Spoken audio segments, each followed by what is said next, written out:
Audio Jungle.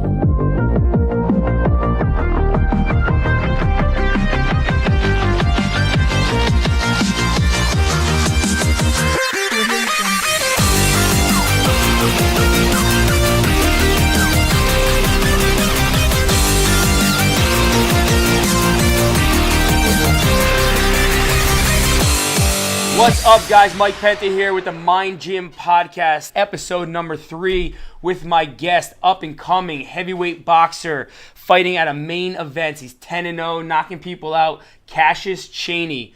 Today we're going to talk about, he's got a fight coming up, but we're also going to talk about his experience transitioning from a collegiate basketball player going into boxing, talk about his goals, the goals that he set for himself, and where he's going to go with his career as a boxer. So I want to welcome my guest, Cassius Chaney. Hey, how you doing, Mike? Thank you. Good. So kind of give us a little background about yourself, because I had mentioned that you didn't start boxing. Well, let's start off. Your parents named you after Cassius Clay. Yeah, I'm named after Cassius Clay. My dad saw a magazine in the supermarket. I think Ali had just beat Sonny Liston, and said he's gonna name me Cassius. And you never boxed until you were what? Never boxed until I was 22. So that's pretty cool. Yeah. I mean, did you know anything about boxing? So what? I knew certain fighters like Roy Jones Jr. Yeah. Were you into boxing? I was into it. Like if it was on TV, I would watch it. Yeah. Like if Lennox Lewis was on in college, I would just watch it. Yeah. But you weren't really into it. No, I wasn't like. But I used to watch it and say, "Dang, man, if I wanted to fight, I would fight like Lennox Lewis." Or, I used to joke with my college teammates about me boxing, but there was no thought of it. Nah, I used to just crazy. play around. Like, man, I'll be a good boxer, wouldn't I? And they say, I think you would, but you're not doing it. So you knock out teammates. Yeah, here and there. So give us a little background about yourself. Growing up, you're from New London or Baltimore? Baltimore. You're from yeah, When did you move up to New London? I came here when I was like 14.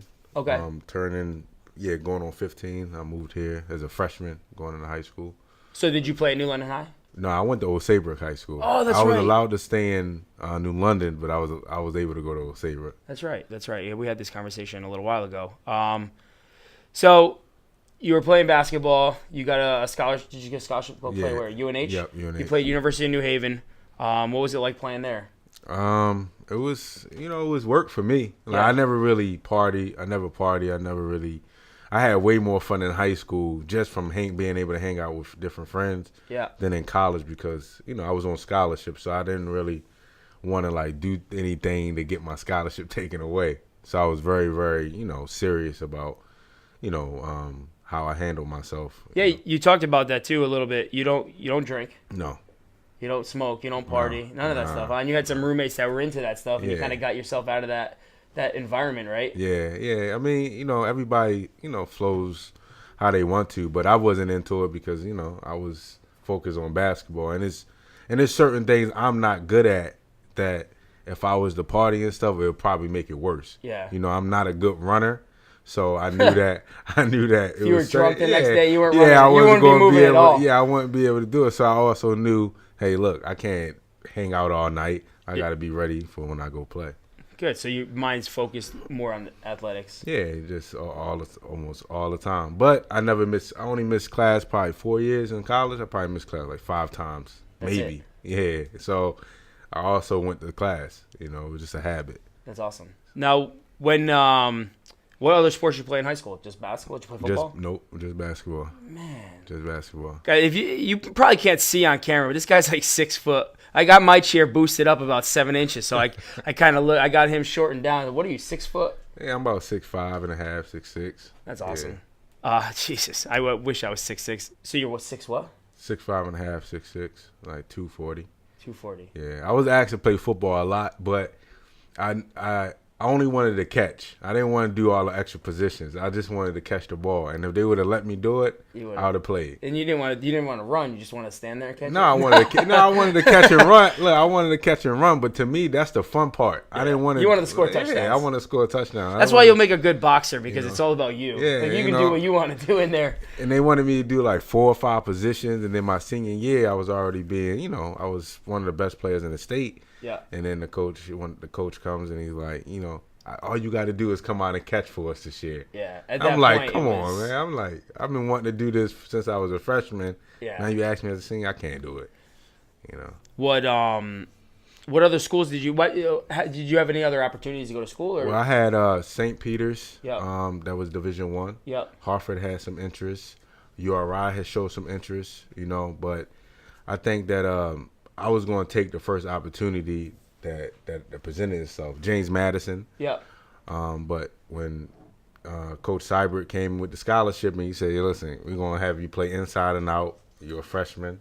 I went. Yeah. And then I had to earn my way to play, and I was the best player even when from start to finish, I've been the best player at the school. Yeah. But I still had to earn my time, and I did. And you hold a lot of records there. Well, I'm 6 in scoring, 6 in rebounding, and we only played in one postseason game. And I just I love my teammates, but I think one of the things I learned in college, you got to recruit. You got to recruit. You know what I'm saying? You can't.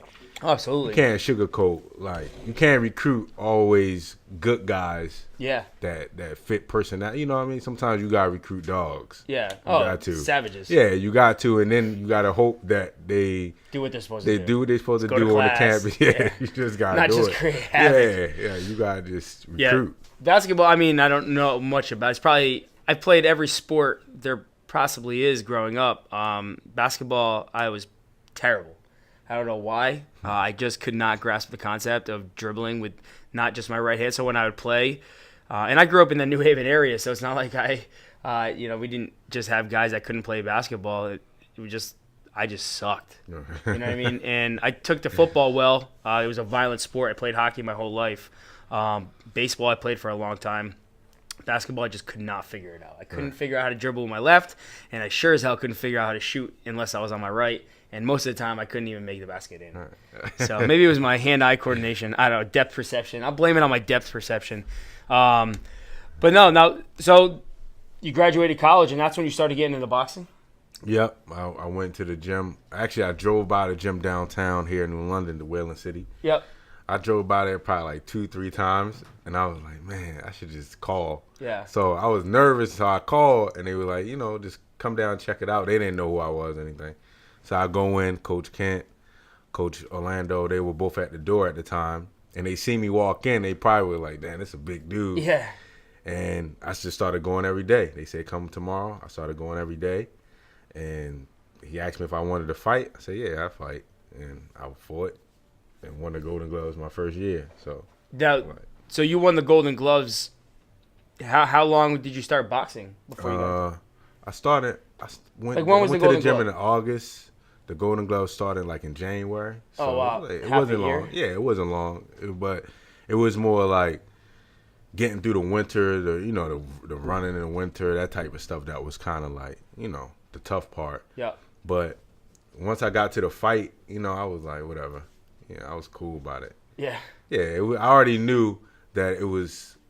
Brian Macy was coming to help me. Yep. And he was telling me, look, it's glorified sparring. So just look at it as sparring with judges. So that was always in my mind. I never took it I took it serious for me, but I didn't take it to the point where, it's going to make or break me. Yeah, it got you nervous. Yeah, that was cool. Yeah, I feel like in an individual sport like that, that's kind of how you have to take it. The guy that's nervous and thinks that no matter what happens, it's just going to affect everything that he does. I feel like the pressure sometimes gets too much. And I know a lot of guys that fight. I mean, I train a bunch of fighters, MMA guys. This is my first boxer I've ever started training. If you guys don't know, I didn't mention this, but I started training Cassius a few weeks ago. He came to me. How the hell did you even find out? I didn't even know Cassius. I heard about him.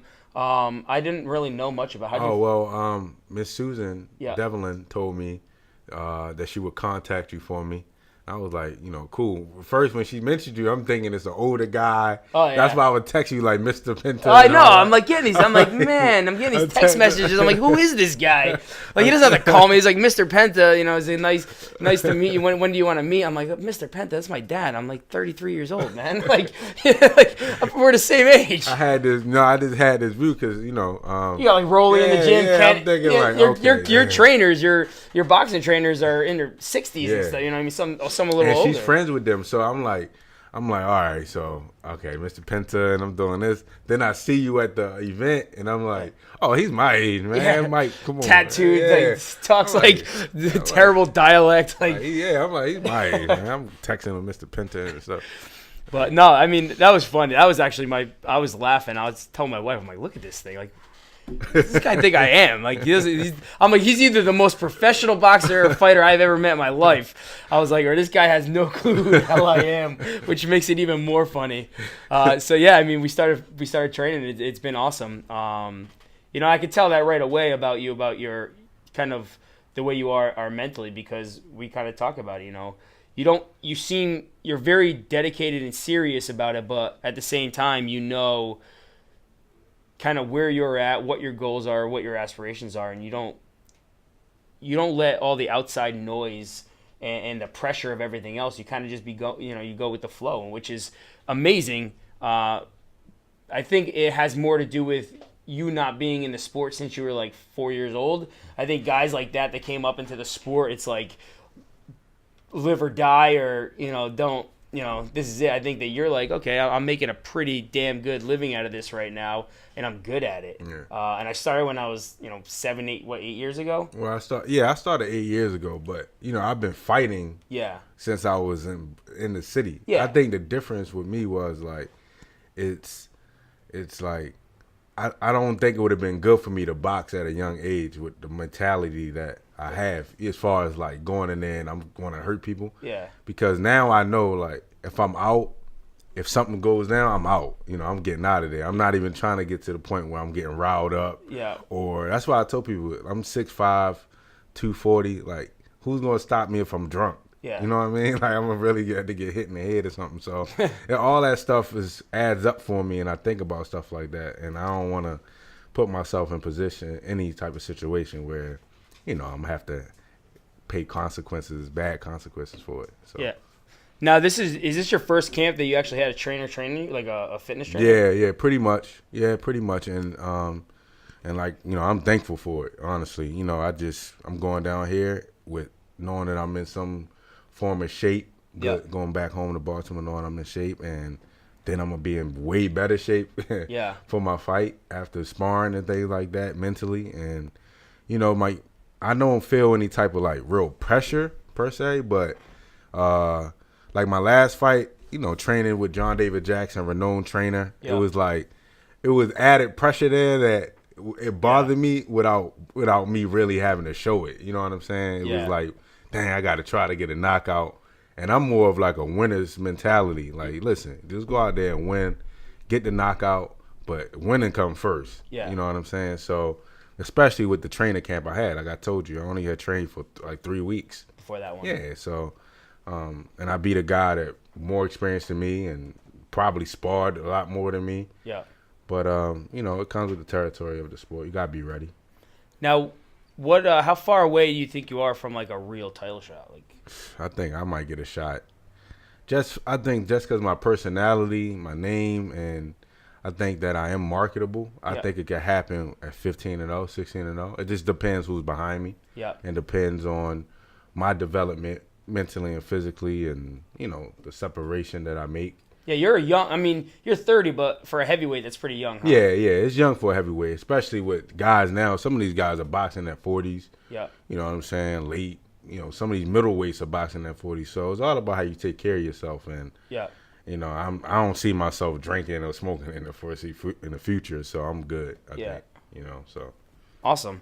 Now, you talked about a little bit about, I guess, who'd you mention just recently? A big time trainer you're training with? Oh, I'm going down. You mean when I go to Baltimore? Yeah, you said you're a boxing trainer. Oh, I was training with John David Jackson. Yeah. Down in Florida, he had Sergey Kovalev, who was the light heavyweight champion and just lost to Andre Ward. Yeah.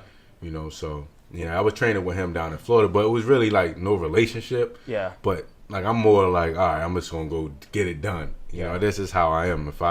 If it's a challenge there, I gotta try to prove you wrong. So, and I was able to do it. Now, do you have any other influences? Like, Who do you kind of look up to and try to like emulate as far as like box? Do you have any of that? Do you have people you look up to? I mean, you mean like fighters or just fighters or coaches, anything. I mean, I'm really thankful for one of the things I will say with Coach Kent down when I started with him was the gym was kind of disciplined. It was all men in the gym, and that's what I needed coming from college. Yeah.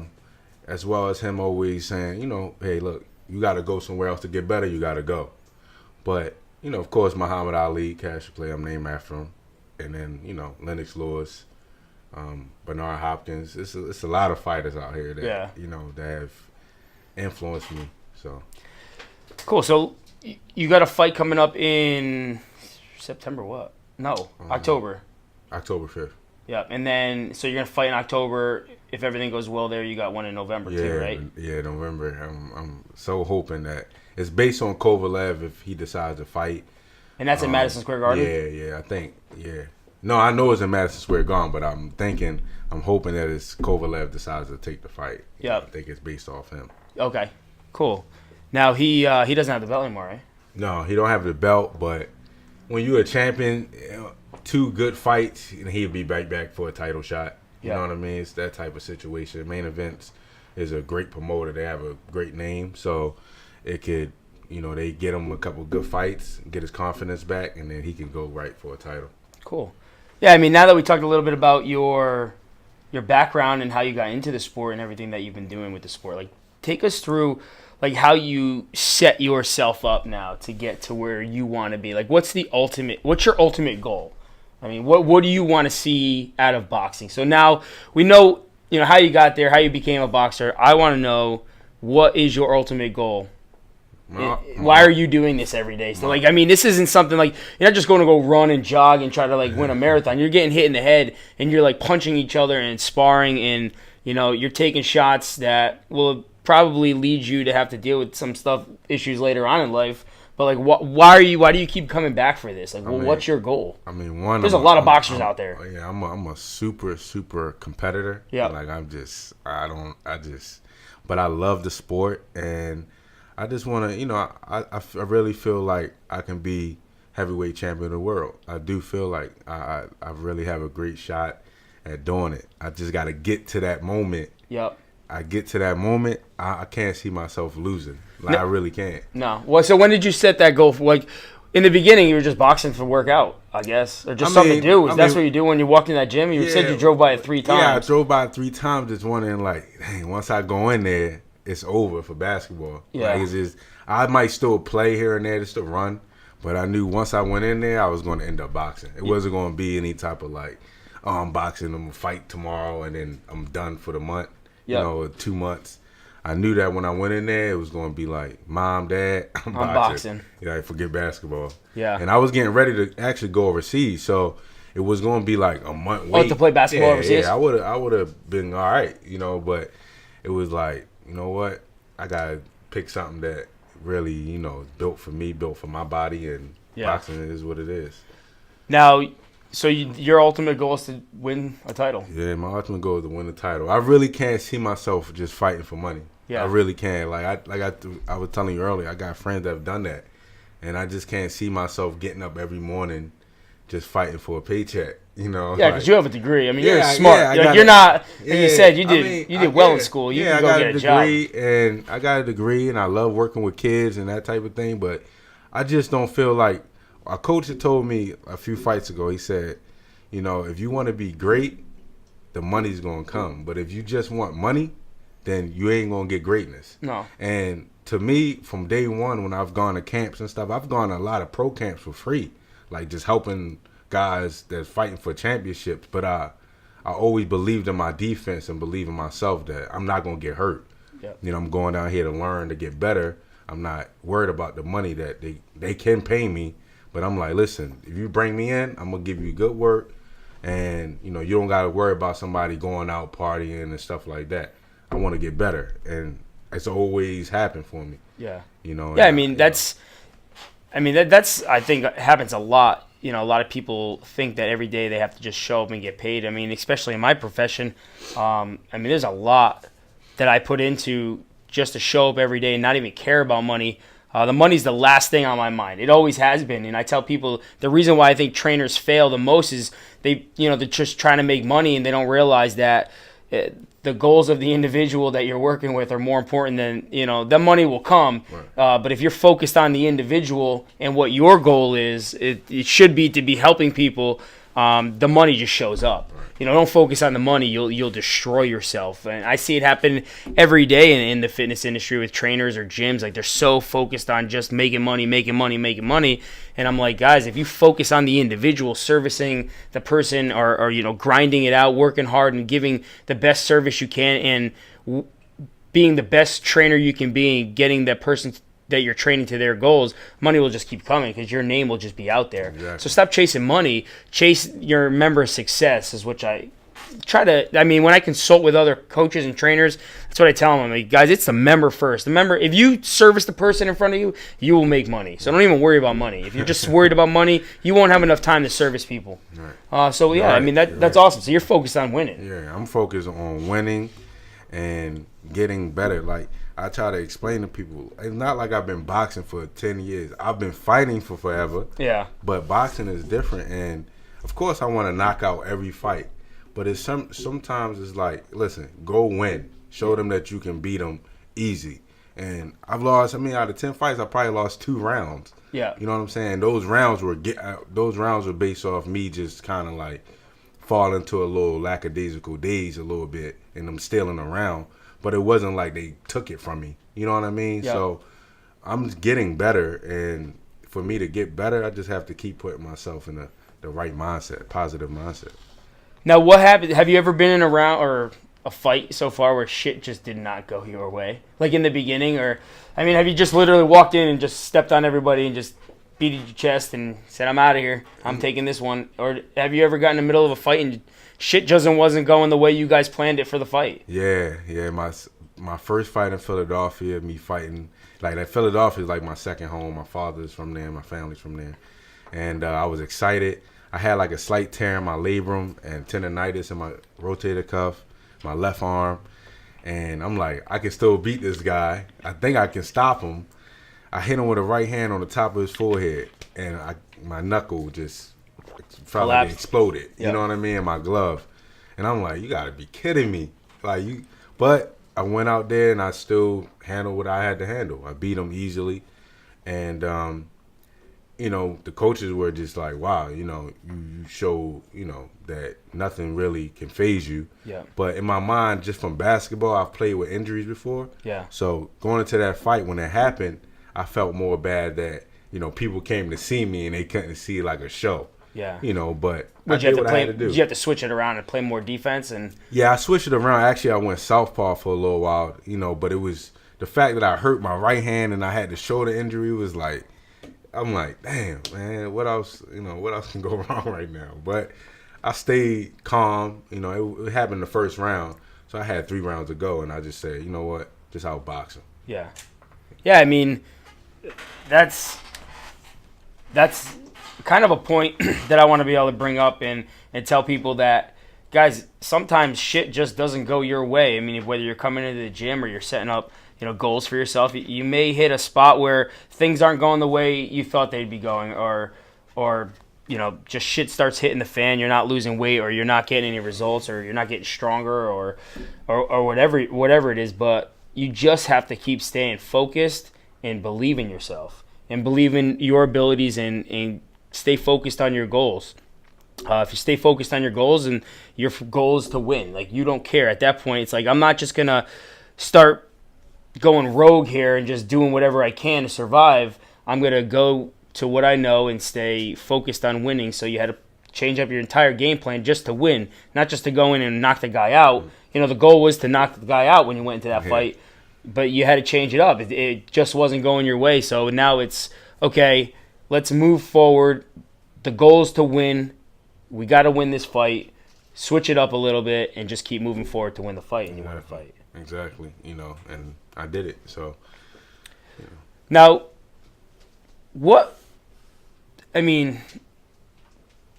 you've got this fight coming up now. There's to people that don't know anything about boxing, how do you get to like Floyd Mayweather status? I mean, if you're gonna like talk about boxing, people that don't know anything about it, like I'm not talking money wise.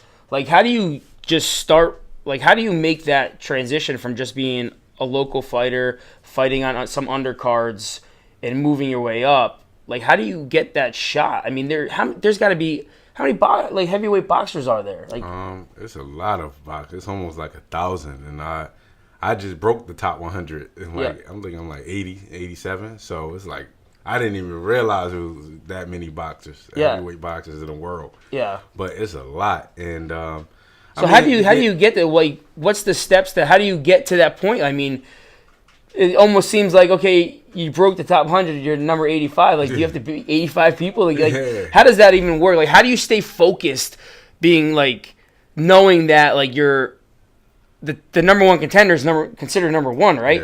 Yeah. So to get from that to that, how do you stay so focused on the goal when it's like those numbers are so far away? Like, what do you have to do? Like, how do you just chip away? And, like, how do you stay positive like that? Like, what do you have to do? I just stay true to myself. You know what I mean? And one thing I think what Floyd Mayweather had was a great team. Yeah. A positive team that believed in him and helped him no matter what the circumstances may have been. And then he marketed himself. And he started younger. Yeah, he started younger. And then, but he marketed himself. So even when it was times where you thought he might lose, it's hard to count him out and say for judges to really give him a loss. You know what I mean? And it's all about perception, marketing, and staying true to yourself. And I think for me, I have a great fan base here in Connecticut. I'm probably gonna end up getting one back home in Baltimore. I have some in Philadelphia, and I don't think I ever really need to be one of those rah type of guys at any point. So. But how do you look at yourself now, and you're like you just said you're in the top 100, you're 85, to get to number one? I mean, it's gonna take a little while. You don't just get to show up. You don't get to show up to be the number one contender. I mean, what keeps you so focused on just saying one shot, one day? Is it one fight at a time? Just keep grinding, and my time will come because I know I will win. One step at a time for me. I just want to. Do you stay focused at the top, the ultimate goal, or do you just focus on just making the next step to get to that goal? I'm focused on the top. So if I'm running, and say like I told you I was running in Big Bear, it was the hardest thing for me to run in Big Bear because I felt like I could never catch my air. Yeah. But I looked at the top, the highest tree, and I would just act like I'm running to it. Yeah. And that's how I look at it. And then I'll take. Look, I got to fight. Oh, so you're talking about the next tree? Just get to the next one? To get to the highest tree. I look at the highest mountain in Big Bear, the highest tree I can see, and I say, I'm running to that. Yeah. Even though I'm running, 4 miles, but I'm running 20. Yeah. And that's how I look at it. It's like, it's a sprint. You know what I mean? Sometimes a marathon. Yeah. But I'm not rushing. I want to win, move on. Win, move on. Because each time you fight, obviously, you've only been doing this for 7-8 years. A lot of these guys have been fighting their whole lives.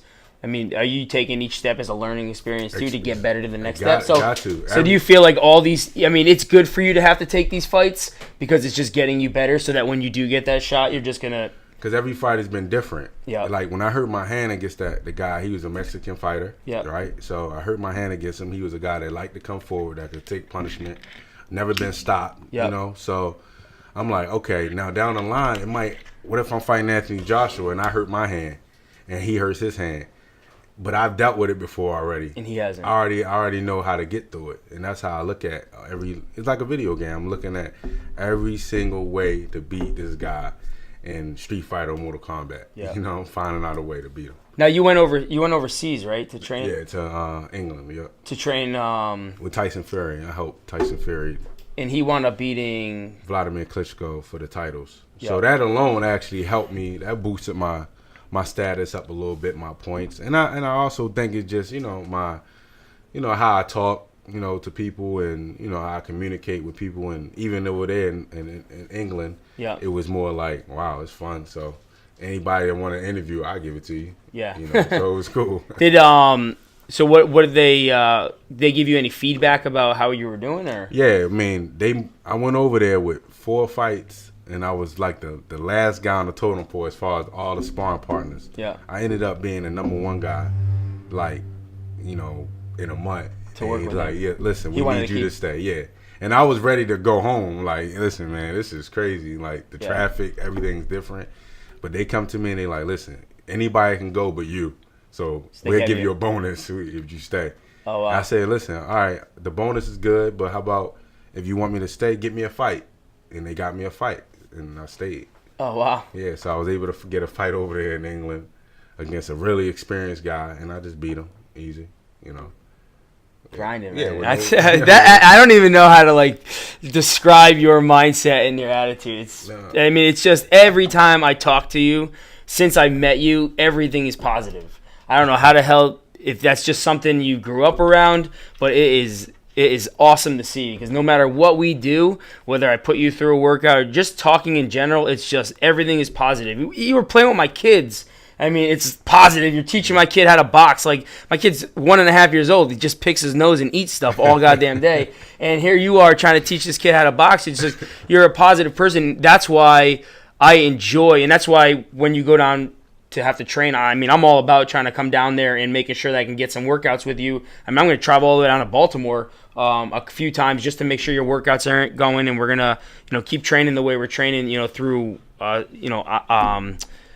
what's it, Skype or something. We're going to set something up so that I can keep training you. But, I mean, just being around you is awesome for me. So, I mean, I never tell you this, but, I mean, I get excited when you hit me up and you're like, we training today? You're excited to train, and you're just so positive, and it's awesome. I mean, that it's such an amazing attitude to have, and that's why I feel like it was great to have you on the show, and I also truly believe that you are going to be a heavyweight champion, and I'm pretty excited to just watch the journey now because I never got to see you fight, and now I get to kind of hang out and watch these fights. I got to see a lot of these other fighters. I've been at MMA fights and pro MMA fights for Bellator and watch these guys develop since they started, but now I gotta get to sit back and you've already got it. I get to just watch it now. I just get to see a guy sit there and tell me that he's going to win a title and for the next 3 years or whatever it takes you to get there. I mean, I'm all about grinding and watching. So thank you.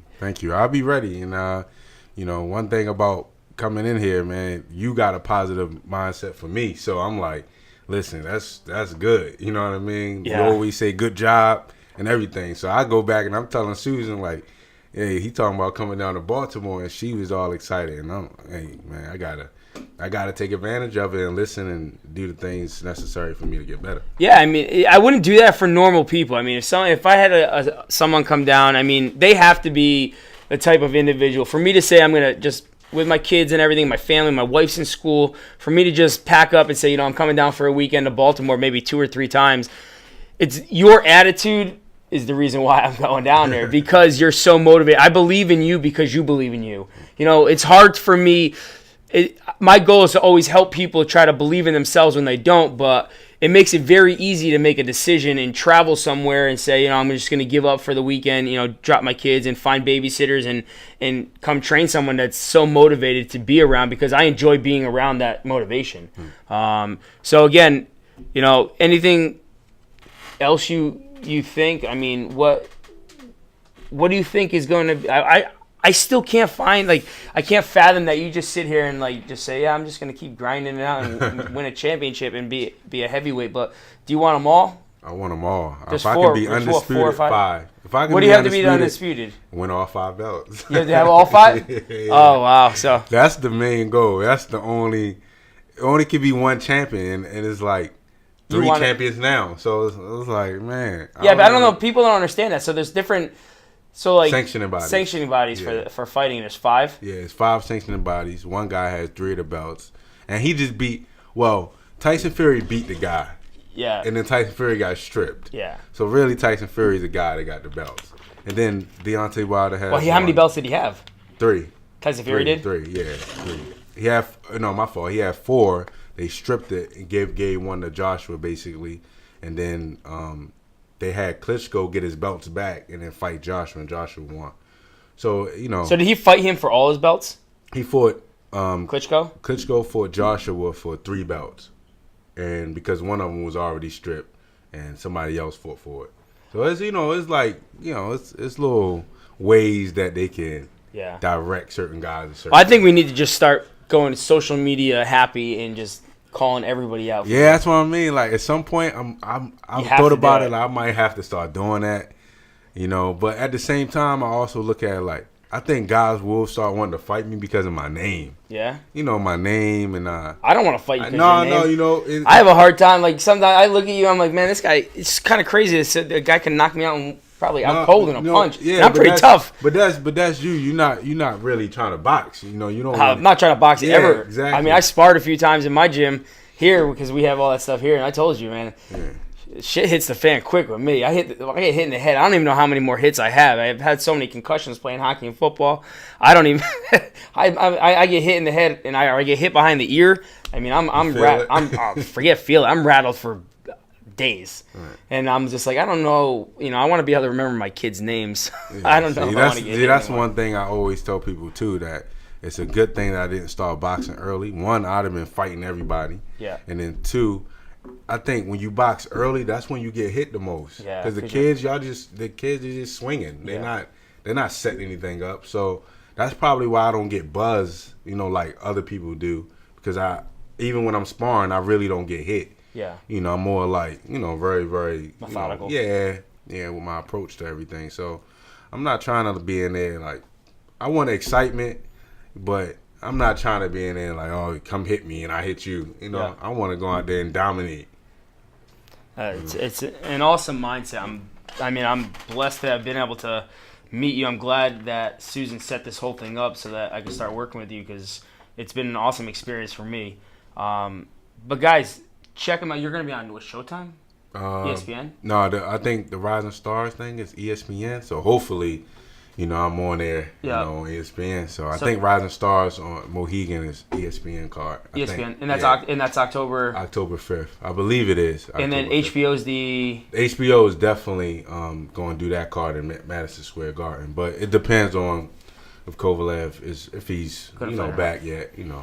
Well, guys, be sure to check out Cassius Chaney knocking people out, and kind of pay attention to everything he said about his story and how, again, he set a goal for himself. And he was 23 when you started fighting? Yeah, 22. 22 years old. This isn't something that he just wound up doing since he was a kid. He set new goals for himself at an kind of an older age as far as like that's concerned. Creating a new sport, creating new goals for himself. And he was a basketball player. That journey was over for him. He set a new journey for himself. So, pay attention and listen to what he had to say about his success and again, his mindset. He's such a positive person. That's a huge reason behind his success. So, again, thanks for checking out episode number 3 of the Mind Gym podcast with my guest, Cassius Chaney. Be sure to check him out in his fights coming up in October and November.